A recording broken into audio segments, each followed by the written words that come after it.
সামান্য হাঁটু ব্যথা হলেই মেডিকেল স্টোরে বা ডাক্তারখানায় গিয়ে দুটো ব্যথার ট্যাবলেট, দুটো ক্যালসিয়ামের ট্যাবলেট খেয়ে একটু ভালো থাকলেন, তার মানে এই না যে আপনার রোগ ঠিক হয়ে যাচ্ছে।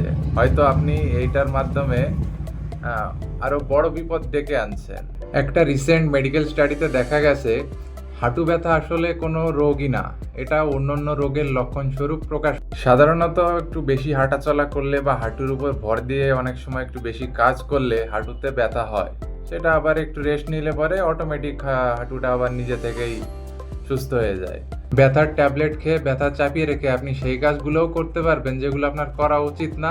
ব্যথার অনুভব না থাকার কারণে আপনি সেই কাজগুলো আরো বেশি করবেন যেগুলো আপনার হাঁটুর জন্য ক্ষতিকারক এবং আপনার রোগকে আস্তে আস্তে বাড়িয়ে তুলবে।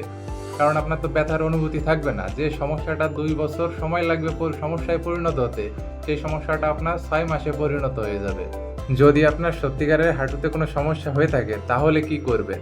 ক্যালসিয়ামের সমস্যা বা হাঁটুর সমস্যা, হাড় ক্ষয় হোক বা কার্টিলেজের সমস্যা হোক, এটা 1-2 দিনে হয় না, আর সমাধানটাও 1-2 দিনে হয় না।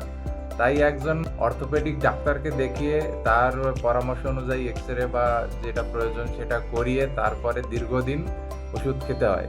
শুধু ক্যালসিয়ামের ট্যাবলেট না, ক্যালসিয়ামটা খেলে পরেই যে আপনার শরীরে লেগে যাবে সেমন না। শরীরে লাগার জন্যও তার সাথে সাপোর্টিং অনেক মেডিসিন থাকে, সেগুলোও খেতে হয়।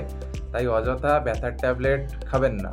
দুটো ব্যথার ট্যাবলেট আর দুটো ক্যালসিয়ামের ট্যাবলেটে কোনো উপকারই দেবে না।